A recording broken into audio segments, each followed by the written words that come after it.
ആവർത്തിച്ചു പറയുന്നു, യുദ്ധം അപകടമാണ്, അപകടമാണ്. എല്ലാവരും യുദ്ധത്തിൻ്റെ ഭാഗമായി യുദ്ധക്കളത്തിലേക്ക് ഇറങ്ങിക്കഴിഞ്ഞാൽ രാജ്യത്തിൻ്റെ ഗതി തന്നെ നഷ്ടപ്പെടും. പിന്നീട് നമ്മൾ കാണാൻ വേണ്ടിയിട്ട് പോകുന്നത് വലിയ ദുരന്തപൂർണമായ ജീവിതമായിരിക്കും.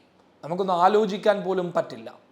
പലയിടങ്ങളിലും സൈനിക അട്ടിമറി നടന്നതിന് ശേഷം അവിടെയുള്ള ജനങ്ങൾ അനുഭവിച്ച വേദനകളും യാതനകളും ഒക്കെ നമ്മൾ കണ്ടതും കേട്ടതുമാണ്. യുദ്ധം നടക്കുന്ന സമയത്തും ഇത് തന്നെയാണ് പലയിടങ്ങളിലും നമുക്ക് കാണാൻ വേണ്ടി പറ്റിയിട്ടുള്ളത്. നമുക്ക് യുദ്ധത്തിനെതിരായി നിലകൊള്ളാം.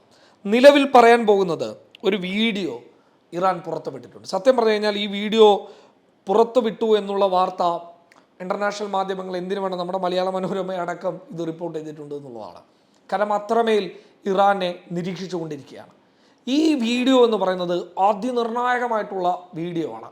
ഇപ്പം ഇറാൻ മിലിറ്ററി എന്നുള്ള ഇറാൻ്റെ ഒഫീഷ്യൽ അക്കൗണ്ടിൽ നിന്നാണ് ഇങ്ങനൊരു വീഡിയോ വന്നിട്ടുള്ളത്. ട്രൂ പ്രോമിസ് എന്നുള്ളതാണ് ഇറാൻ ഇസ്രയേലിനെ ആക്രമിക്കാൻ വേണ്ടിയിട്ട് മുന്നോട്ട് വന്നപ്പോൾ അവർ ആ പദ്ധതിക്ക്, അതായത് ഇസ്രയേലിന് തിരിച്ചടി കൊടുക്കാനുള്ള പദ്ധതിക്ക് ഇറാൻ ഇട്ടിട്ടുള്ള പേരാണ് ട്രൂ പ്രോമിസ്. അപ്പോൾ ട്രൂ പ്രോമിസ് 1 കഴിഞ്ഞു, ട്രൂ പ്രോമിസ് 2 കഴിഞ്ഞു. അപ്പോൾ 1-ൽ വലിയ കാര്യമായിട്ടുള്ള നാശനഷ്ടം ഇസ്രായേലിന് ഉണ്ടായിരുന്നില്ല.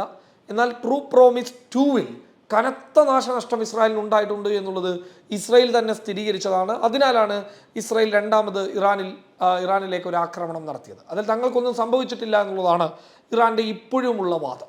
എങ്കിലും രാജ്യത്തേക്ക് കടന്നു കയറിയതിന് തിരിച്ചടി തങ്ങൾ നൽകും എന്നുള്ളതാണ്. അപ്പോൾ ഈ പുറത്തുവിട്ടിട്ടുള്ള വീഡിയോ വളരെ നിർണായകമായിട്ടുള്ള ഒരു വീഡിയോ ആണ്. ആ വീഡിയോ നമുക്ക് കാണാം, എന്നിട്ട് നമുക്ക് സംസാരിക്കാം.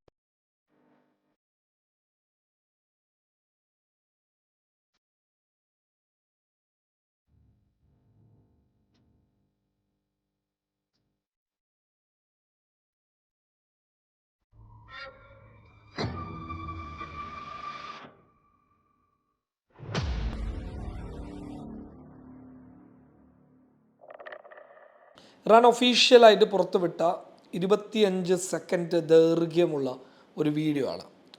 ആ വീഡിയോ ഞാൻ നിങ്ങൾക്ക് ഒന്നുകൂടി ഇവിടെ പ്ലേ ചെയ്ത് തരാം. വേറൊന്നും കൊണ്ടല്ല, ആ വീഡിയോ ഒന്നും കൂടി ഡീറ്റെയിൽ ആയിട്ട് കാണിച്ചിട്ട് തന്നെ പറയാം.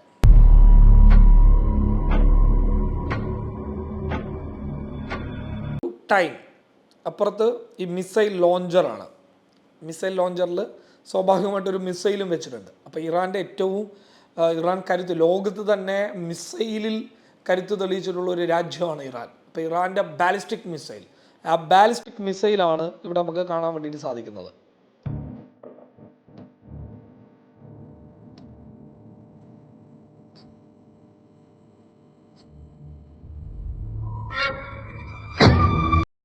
ഇവിടെ സ്റ്റോപ്പ് ചെയ്യാം.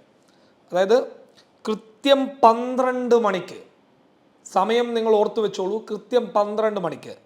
അതിനി ഉച്ചയ്ക്ക് 12 മണിക്കാണോ അല്ലെങ്കിൽ രാത്രി 12 മണിക്കാണോ എന്നുള്ളത് ചോദിച്ചു കഴിഞ്ഞാൽ എന്തായാലും രാത്രിയിലായിരിക്കും ആക്രമിക്കുക, അല്ലേ? രാത്രി 12 മണിക്കായിരിക്കും.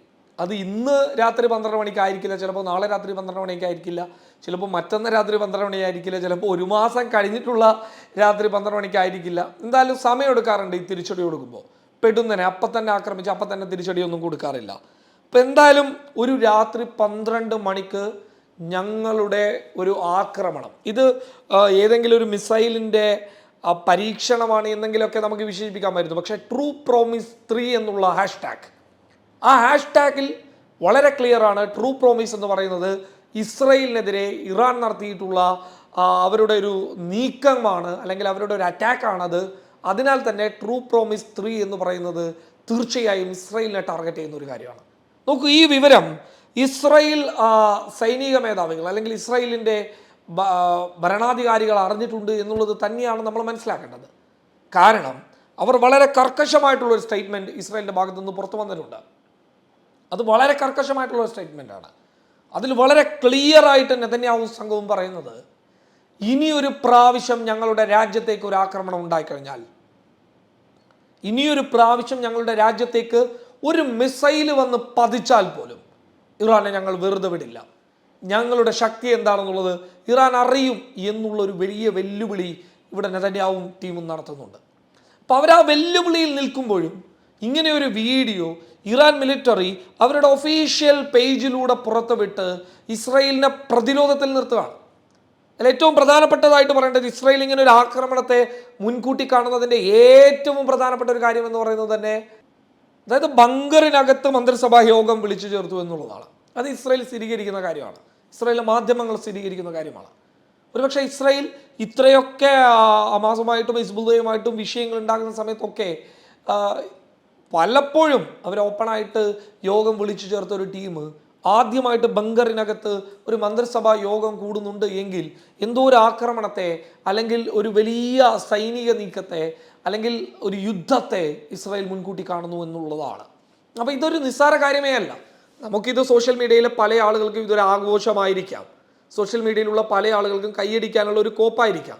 പക്ഷെ ഞാൻ ആവർത്തിച്ചു പറയാണ്, ഇറാനും ഇസ്രായേലും തമ്മിൽ ഒരു യുദ്ധം നടന്നു കഴിഞ്ഞാൽ ലോകത്തിൻ്റെ ചിത്രം തന്നെ മാറും എന്നുള്ളത് മനസ്സിലാക്കുക എന്നുള്ളതാണ്. ഇത് നമ്മളെ അടക്കം ബാധിക്കുന്ന ഒരു വിഷയമാണ്. യുദ്ധമില്ലാതിരിക്കാനാണ് പ്രാർത്ഥിക്കുന്നത്, യുദ്ധത്തിനെ പ്രോത്സാഹിപ്പിക്കുന്ന ഒരു കാര്യവും ചെയ്യാൻ പാടില്ല എന്നുള്ളത്. ഞാൻ ഇറാൻ്റെ ഈ വീഡിയോ ഇപ്പോൾ എക്സിൽ ട്രെൻഡിങ് ആണ്. എന്തിനു വേണം, നമ്മളെ കേരളത്തിൽ ഉള്ള മാധ്യമങ്ങളടക്കം ഇത് വാർത്തയാക്കുന്നുണ്ട് എങ്കിൽ അന്താരാഷ്ട്ര ലോകത്ത് ഇത് എത്രമാത്രം ചർച്ചയായിരിക്കും, വലിയ ആശങ്കയോട് കൂടിയിട്ട് കാണുകയാണ്. അപ്പോൾ മിസൈൽ ലോഞ്ച് ഞങ്ങൾ ചെയ്യും എന്നുള്ളത് വളരെ ക്ലിയർ ആയിട്ട് ആ വീഡിയോയിൽ കാണിക്കുമ്പോൾ 100% പറയാം അത് ബാലിസ്റ്റിക് മിസൈൽ തന്നെയായിരിക്കും. ബാലിസ്റ്റിക് മിസൈൽ എന്ന് പറയുമ്പോൾ കഴിഞ്ഞ പ്രാവശ്യം വലിയ രീതിയിലുള്ള നഷ്ടം ഉണ്ടാക്കിയിട്ടുണ്ട് ഇസ്രായേൽ, ചെറിയ നഷ്ടമൊന്നുമല്ല. മൊസാദിൻ്റെ ഹെഡ് ഓഫീസിന് തൊട്ടടുത്ത് പോലും കേവലം മീറ്ററുകൾക്ക് ദൂരെയാണ് ഈ ബാലിസ്റ്റിക് മിസൈൽ പോയി പതിച്ചിട്ടുള്ളത്. അത് ഉണ്ടാക്കിയിട്ടുള്ളൊരു ഗർത്തം, അത് ഉണ്ടാക്കിയിട്ടുള്ള ഒരു ആഴം, അത് തെളിയിക്കുന്നൊരു വീഡിയോ പോലും വന്നിട്ടുണ്ട്. മണ്ണിനടിയിലേക്ക് ഇങ്ങനെ ചുഴഞ്ഞു പോയിരിക്കുകയാണ്. അപ്പോൾ അത്രത്തോളം ശക്തരാണ് മിസൈലിൻ്റെ കാര്യത്തിൽ ഇറാൻ. അപ്പോൾ പ്രതിരോധ സംവിധാനവും ഇസ്രായേലിൻ്റെ കൈവശമുണ്ട്. ഇസ്രായേലും നമുക്ക് ചില്ലറക്കാരാണെന്ന് പറയാൻ പറ്റില്ലല്ലോ. അവരുടെ കൈവശം പ്രതിരോധ സംവിധാനമായിട്ടുള്ള താടുണ്ട്, അതുപോലെ തന്നെ അയൺ ഡോമൊക്കെ ഉണ്ട് എങ്കിൽ പോലും ഇതൊക്കെ പലപ്പോഴും പരിഹസിക്കപ്പെട്ടിട്ടുണ്ട്. പക്ഷേ താട് വെച്ച് പ്രതിരോധിക്കാനാകുമോ എന്നുള്ളത് നമ്മൾ നോക്കേണ്ടതുണ്ട്. കാരണം താട് ഈ സമയമാണ്, അതായത് ഈ രണ്ടാമത്തെ ഇറാൻ്റെ ട്രൂ പ്രോമിസ് 2 ആണ് ഈ പറഞ്ഞ ഒരു വലിയ നാശം ഇസ്രായേലിൽ ഉണ്ടാകുന്നത്. അതിനുശേഷമാണ് ഈ അമേരിക്കയിൽ നിന്ന് താട് കൊണ്ടുവരുന്നത്. അത് അമേരിക്കൻ സൈന്യം തന്നെയാണ് ഈ താട് നിയന്ത്രിക്കുന്നുള്ളത്. അപ്പോൾ ഈ താട് യഥാർത്ഥത്തിൽ അയോൺ ഡോമിൻ്റെ കൂടെ സപ്പോർട്ടായിട്ട് നിൽക്കുന്ന ഒരു സാഹചര്യം ഇതാണ് നിലവിൽ. അപ്പോൾ ഇറാൻ്റെ ബാലിസ്റ്റിക് മിസൈലുകളെ അല്ലെങ്കിൽ ഇറാൻ അങ്ങനെ ഒരു ആക്രമണം നടത്തി കഴിഞ്ഞാൽ അത് തടയാൻ ഇസ്രായേലിന് സാധിക്കുമോ താട് വെച്ചിട്ട് എന്നുള്ളത് നമ്മൾ ഈ ഒരു വിഷയത്തിലൂടെ കാണാം. എന്തായാലും എനിക്ക് പറയാനുള്ള ഒരു കാര്യം എന്ന് പറയുന്നത് തന്നെ, UN ഇപ്പോൾ ആന്റോണിയോ ഗുട്ടറസിൻ്റെ അവസ്ഥ ശോചനീയമാണ്. അപ്പോൾ ഇവിടെ ഈ വിഷയം പരിഹരിക്കാൻ പറ്റുന്ന രണ്ട് പേരേ ഉള്ളൂ. ഒന്ന് വ്ളാദിമിർ പുടിനാണ്, മറ്റൊന്ന് അമേരിക്കൻ പ്രസിഡന്റ് ബൈഡനാണ്. അപ്പോൾ ഈ രണ്ടുപേരും 100% ഒരു വേദിയിലേക്ക് വരാനുള്ള സാധ്യത വളരെ കുറവാണ്. കാരണം രണ്ട് രീതിയിൽ മുഖാമുഖം നിൽക്കുന്ന രാജ്യങ്ങളാണ്. ഈ രണ്ടുപേർ വിചാരിച്ചു കഴിഞ്ഞാൽ ഈ യുദ്ധം മൊത്തത്തിൽ പരിഹരിക്കാം, ഫലസ്തീൻ വിഷയത്തിൽ കൃത്യമായിട്ടുള്ളൊരു സൊല്യൂഷൻ കാണാൻ വേണ്ടിയിട്ട് പറ്റും. പക്ഷേ അതിന് ഈ രണ്ടുപേരും തയ്യാറാവില്ല. ഇനി തയ്യാറായി കഴിഞ്ഞാൽ തന്നെ ഇസ്രായേൽ അതിനെ അനുകൂലിക്കുക എന്നുള്ളതാണ്. കാരണം UN ജനറൽ സെക്രട്ടറി ആയിട്ടുള്ള ആന്റോണിയോ ഗുട്ടറസിനെ വിലക്കിയ ടീമാണ് ഇവർ. അപ്പോൾ അവരതിന് തയ്യാറാകും. എന്തായാലും ഒരു അപകടം സംഭവിക്കാതിരിക്കട്ടെ, ലോകം സമാധാനത്തിലേക്ക് പോകട്ടെ. ലോകത്തിൻ്റെ സാമ്പത്തിക ആരോഗ്യനില യുദ്ധമുണ്ടായ സമയങ്ങളിലൊക്കെ തരിപ്പണമായിട്ട് പോയിട്ടുള്ളതാണ്. റഷ്യ ഉക്രൈൻ യുദ്ധം നടന്ന സമയത്തടക്കം എല്ലാ രീതിയിലുമുള്ള സാമ്പത്തിക തകർച്ച ലോകം കണ്ടതാണ്. വലിയ സാമ്പത്തിക പ്രതിസന്ധിയിലേക്ക് ലോകം പോയിട്ടുണ്ട്. ഒരിക്കലും അങ്ങനെ ഒരു യുദ്ധം ഉണ്ടാവാതിരിക്കട്ടെ എന്ന് നമുക്ക് ആത്മാർത്ഥമായിട്ട് പ്രാർത്ഥിക്കാം. News desk public Kerala.